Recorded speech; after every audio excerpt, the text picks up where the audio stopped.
एक गांव था, बड़ा ही खूबसूरत और शांत। खेतों में लहलहाती फसलें, सुबह की हल्की धुंध और पंछियों की चहचहाट, बस एकदम सपनों जैसा गांव। वही गांव में एक नौजवान रहता था, जिसका नाम था रामू। रामू सीधा सादा लड़का था, मेहनती भी था और नेक दिल भी। गांव वाले उसे बहुत पसंद करते थे। बस एक ही बात थी कि उसकी शादी की उम्र हो चुकी थी, लेकिन रामू अभी तक कुंवारा था। रामू की मां हमेशा उससे कहती, बेटा, अब तो शादी कर ले, घर में बहू आएगी, तेरा भी ख्याल रखेगी और घर भी रोशन होगा। रामू हंसकर कहता, अरे मां, इतनी जल्दी क्या है, सही लड़की मिलेगी तो कर लूंगा शादी। लेकिन असल में रामू के मन में एक डर था, कैसे पता चले कि कोई लड़की सच्चे चरित्र की है या नहीं। वो कहता, मां, अगर लड़की अच्छी न निकली तो। गांव के लोग रामू की इस बात पर हंसते और कहते, अरे रामू, औरत के चरित्र को कौन परख सकता है, ये तो किस्मत की बात होती है। लेकिन रामू का दिल मानता ही नहीं था। वो सोचता था कि कहीं तो ऐसा कोई तरीका होगा जिससे पता चल सके कि लड़की सचमुच नेक दिल है या नहीं। एक दिन गांव में एक साधु बाबा का आगमन हुआ। बाबा जी का चेहरा तेजस्वी था और लोग कहते थे कि उनके पास हर सवाल का जवाब है। जब बाबा जी गांव के चौपाल में बैठे तो सब लोग उन्हें घेर कर बैठ गए। रामू भी वही था। बाबा जी ने अपनी आंखें बंद की और धीमे स्वर में कहा, बच्चों, इस दुनिया में हर रिश्ता विश्वास पर टिका होता है, लेकिन विश्वास की नींव सिर्फ चरित्र पर खड़ी होती है। चरित्रहीन व्यक्ति कभी भी तुम्हारा साथ नहीं दे सकता, चाहे वो स्त्री हो या पुरुष। रामू ने झट से पूछा, बाबा जी, लेकिन स्त्रियों का चरित्र कैसे परखा जाए? हम कैसे जान सकते हैं कि कौन सच्चा है और कौन नहीं? बाबा जी ने मुस्कुराते हुए कहा, तुम्हारे इस सवाल का जवाब एक कहानी में छुपा है। मैं तुम्हें एक सच्ची घटना सुनाता हूं, जो बहुत समय पहले की बात है। सुनो ध्यान से, क्योंकि इस कहानी में तुम्हारे सवाल का जवाब छुपा हुआ है। सभी लोग चुप हो गए और बाबा जी ने कहानी शुरू की। बहुत समय पहले एक राजा था। वो बड़ा न्यायप्रिय और बुद्धिमान था।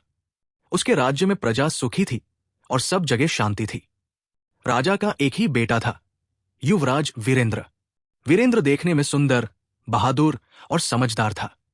राजा की उम्र बढ़ती जा रही थी और उसने तय किया कि अब युवराज की शादी करवा दे। राजा ने चारों तरफ संदेश भिजवाया, जिसके पास भी सुशील, सुंदर और सच्चे चरित्र की कन्या हो, वो हमारे दरबार में आकर मिले। राजा चाहता था कि उसके बेटे की पत्नी न केवल सुंदर हो, बल्कि चरित्रवान भी हो, जो पूरे राज्य का मान बढ़ाए। कुछ ही दिनों में राज्य के कोने कोने से लड़कियां दरबार में आने लगी। हर लड़की अपने तरीके से राजकुमार का दिल जीतना चाहती थी। कोई अपने रूप का बखान करती तो कोई अपने गुणों का, लेकिन राजा और राजकुमार का दिल किसी पर भी नहीं टिकता। फिर एक दिन एक बूढ़ा व्यक्ति दरबार में आया। उसके साथ उसकी बेटी थी, साधारण सी दिखने वाली लड़की, जिसका नाम था मीरा। मीरा के कपड़े साफ सुथरे थे, लेकिन महंगे नहीं। उसका चेहरा शांत था और आंखों में सच्चाई झलकती थी। राजा ने बूढ़े व्यक्ति से पूछा, तुम्हारी बेटी में ऐसा क्या है जो इसे बाकी लड़कियों से अलग बनाता है? बूढ़े व्यक्ति ने झुककर कहा, महाराज, मेरी बेटी का चरित्र उसकी सबसे बड़ी खूबसूरती है। मैं चाहूंगा कि आप खुद इसे परखें। राजा ने सोचा कि यह बड़ी विचित्र बात है। उन्होंने मीरा को महल में 1 महीने तक रहने की अनुमति दी, ताकि वे उसके चरित्र की परीक्षा ले सकें। लेकिन इस परीक्षा की शर्त थी, कोई भी मीरा को बताएगा नहीं कि वो परीक्षा में है। महल के नौकर चाकर, दास दासिया, रानियां, सब लोग मीरा पर नजर रखने लगे। कोई उसके खाने में कम नमक डालता तो कोई उसे बेवजह ताने मारता, लेकिन मीरा हर बार मुस्कुरा देती और विनम्रता से जवाब देती। अगर किसी ने उसे गलत बात कह दी तो वो चुपचाप सुन लेती। वो न तो किसी से झगड़ती और न ही किसी की बुराई करती। कुछ दिन बीतने के बाद महल की रानियों ने मीरा से कई सवाल पूछे। उन्होंने कहा, अगर तुम रानी बन गई तो सबसे पहले क्या करोगी?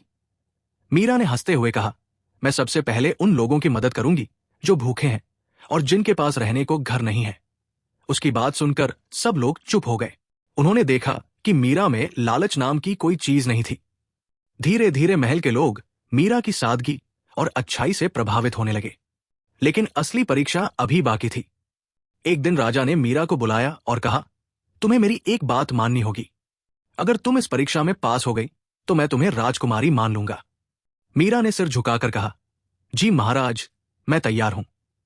राजा ने आदेश दिया कि महल के बगीचे में एक जटिल खेल खेला जाएगा। यह खेल ऐसा था कि हर मोड़ पर मीरा को परीक्षा देनी होगी। ये सुनते ही दरबारियों में हलचल मच गई।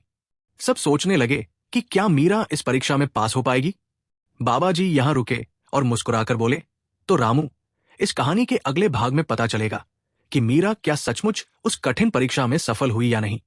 लेकिन याद रखो, एक सच्चे चरित्र वाले इंसान की परीक्षा वक्त लेता जरूर है, पर उनके सच का सूरज हमेशा चमकता है।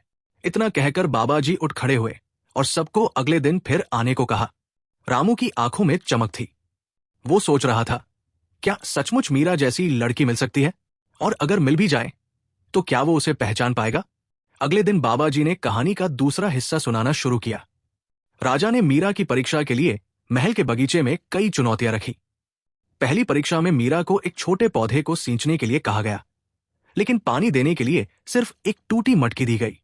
मीरा ने बिना शिकायत के उस मटकी को बार बार भरकर पौधे में पानी दिया। सब लोग हैरान थे कि उसने इस मुश्किल काम को धैर्य से पूरा किया। दूसरी परीक्षा में महल के दास दासियों ने उसे झूठे आरोपों के साथ भला बुरा कहा, लेकिन मीरा ने जवाब में बस मुस्कुराकर कहा, ईश्वर सब देख रहे हैं, मुझे उन पर विश्वास है। उसकी सहनशीलता देख सब लोग चुप हो गए। अंतिम परीक्षा में राजा ने सोने की थाली में हीरे जवाहरात रखकर मीरा को दिखाया और पूछा, इन्हें देखकर तुम्हारा मन क्या कहता है। मीरा ने विनम्रता से कहा, यह सिर्फ धातु है महाराज, असली धन तो इंसान के अच्छे कर्म और चरित्र होते हैं। राजा और राजकुमार उसकी बात सुनकर बहुत प्रभावित हुए। राजा ने घोषणा कर दी कि मीरा ही युवराज वीरेंद्र के लिए सही जीवन साथी है। राजकुमार ने भी खुशी खुशी मीरा से विवाह किया। विवाह के बाद मीरा ने न केवल राजकुमार का घर स्वर्ग बना दिया, बल्कि पूरे राज्य को अपने अच्छे गुणों से जोड़ लिया। बाबा जी ने कहानी खत्म करते हुए कहा, सच्चे चरित्र की पहचान इंसान की सहनशीलता, ईमानदारी और दूसरों के प्रति प्रेम से होती है।